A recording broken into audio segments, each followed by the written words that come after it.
சும்மா யோசிச்சுட்டே இருக்காம முதல்ல ஃபோன் பண்றா. டேய் அது வந்து ஒரு பிரச்சனையும் வராது. நீ முதல்ல இந்த ஆர்பிட்டை சாப்பிடு, கொஞ்சம் ஃப்ரெஷ் ஆகு, அப்புறம் ஃபோன் பண்ணி பேசுற. அவ்வளவுதான், எல்லாம் முடிஞ்சது. டேய் எனக்கு ரொம்ப டென்ஷனா இருக்குடா. அண்ணன் எப்படி ரியாக்ட் பண்ணுவாருன்னு தெரியல. அந்தால அங்க இருந்து நம்மள எதுவும் பண்ண முடியாது. டேய் இப்ப நீ ஃபோன் பண்ணலனா அப்புறம் எல்லா பிளானும் வேஸ்ட் ஆயிடும். ஞாபகம் இருக்குல்ல, வீட்டோட பத்திரம். அப்ப ஃபோன் பண்ணலாங்கற.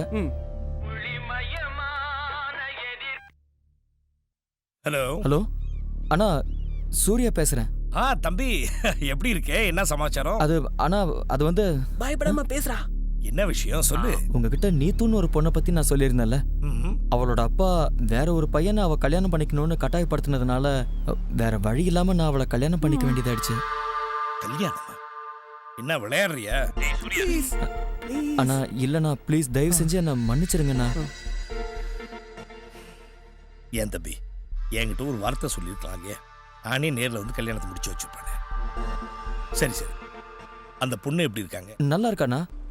அப்புறம் அவ நல்லா வசதியா வாழ்ந்த பொண்ணு. அவளுக்கு எந்த குறையும் வரக்கூடாதுன்னு நினைக்கிறேன். அதனால கொஞ்சம் பணம் தேவைப்படுது. ஓகே ஓகே, கவலைப்படாத. நான் உத்தமட்ட சொல்லி கொஞ்சம் பணம் அரேஞ்ச் பண்ணுறேன். அப்புறம் தம்பி, என்னால் உடனே வர முடியாது. நான் வந்த உடனே ஊர்ல பெரிய ரிசப்ஷன்லாம் ஏற்பாடு பண்ணுவோம். என்ன? தேங்க்யூண்ணா, thank you very much. Okay, yes, a friend need is a friend indeed. யா.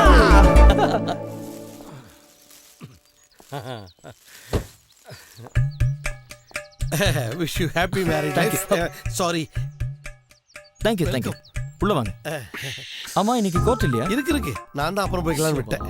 ஓ, நீ இன்னும் இவன் கூட தான் இருக்கியா? ஃப்ரெண்டுக்கு கல்யாணம் ஆயிடுச்சு, இன்னும் ஏன்டா சிவ பூஜையில கரடி மாதிரி அவன் கூடவே இருக்க? வைக்கமா? நான் எதுக்குங்க வைக்க பண்ணும்? இந்த மாதிரி நேரத்துல தான் அவன் கூட இருந்து ஒரு சின்சியர் ஃப்ரெண்டா அட்வைஸ்லாம் கொடுக்கணும். இன்னும் கொஞ்ச காலத்துல குழந்தை குட்டில ஆயிடும், அப்ப கூட சேர்ந்து தங்க முடியுமா?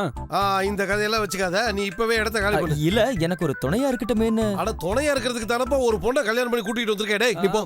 போறேன். ஆனா அதுக்கு முன்னாடி சார் எனக்கு ஒரு உதவி பண்ணியாகணும். உங்களுடைய முதலாளி இருக்காருல்ல, விநாயகர் அண்ணன், அவருடைய அட்ரஸ் கொஞ்சம் வேணும். எதுக்குடா உனக்கு அட்ரஸ்? எனக்கு ரொம்ப வேண்டப்பட்ட ஆளுடைய போட்டோ பேப்பர்ல வந்திருக்கு, அத கொஞ்சம் அனுப்பி விடலான்னு தான். மனு சார் எப்பவுமே காமெடி தான் பண்ணுவாரு. நான் தமாஷுக்கு சொன்னேன் சார். சார் நான் முதல்ல என்ன கூப்பிடவே இல்லையே. வாடா படன்னு கூப்பிட்டீங்க. அதெல்லாம் ஒரு உருவில கூப்பிடுறதா? அதெல்லாம் இருக்கட்டும், நீங்க ஆளே சுத்தமா மாறிட்டீங்க. மீசையில ஒரு முடி விடாம எல்லாம் கருத்து இருக்கு. ஹேர் ஸ்டைல் எல்லாம் மாறி இருக்கு. ட்ரெஸ்ஸிங் வேற பட்டைய கலப்புது. இதுல டக்கின் வேற. அது வந்து அது போட்டோம். உன் சம்சாரம் எங்க காணோம்? ஷாப்பிங் போயிருக்கா. ஒருத்தன் கோயிலுக்கு போயிருக்கான்னு சொல்றீங்க, இன்னொருத்தன் ஷாப்பிங் போயிருக்கான்னு சொல்றீங்க. இதுல நான் எதை எடுத்துக்கிறது? ரெண்டும் சரிதான். கோயில்ல ஷாப்பிங் பண்ண போயிருக்கா. கோயில்ல ஷாப்பிங்? அதாவது கோயில்ல பூ பிரசாதம் வாங்க போயிருக்கா. அதுவும் ஷாப்பிங் தானே?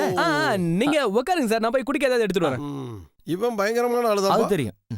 பைய போற வேகத்தை பார்த்தா எதை கலந்து கொண்டு வருவான்னு தெரியலையே. நீது, நீ எவ்வளவு சீக்கிரம் வர முடியுமா? வா. அந்த பன்னாட வக்கீல் உத்தம வந்துட்டான். அவன் புது பொண்ணை பாத்துட்டு போவன் அடம் பிடிக்கிறான். மனோ, நான் பார்லர்ல இருக்கேன். அந்த கதையே வேண்டாம். நீ கோயிலுக்கு போயிருக்கன்னு நான் சொல்லி சமாளிச்சு வச்சிருக்கேன். அதனால அடக்க ஒடுக்கமா ஒரு பொண்ணு மாதிரி நீங்க வந்து சேரு, புரியுதா? அதுக்கு என்ன செய்ய சொல்ற? என்ன செய்யணுமா? அந்த பியூட்டி பார்லர்ல நீ ஒன்னும் செய்யாமலே இருந்தாலே போதும். நீ வரலனா பெரிய பிரச்சனை ஆயிடும். ஓகே,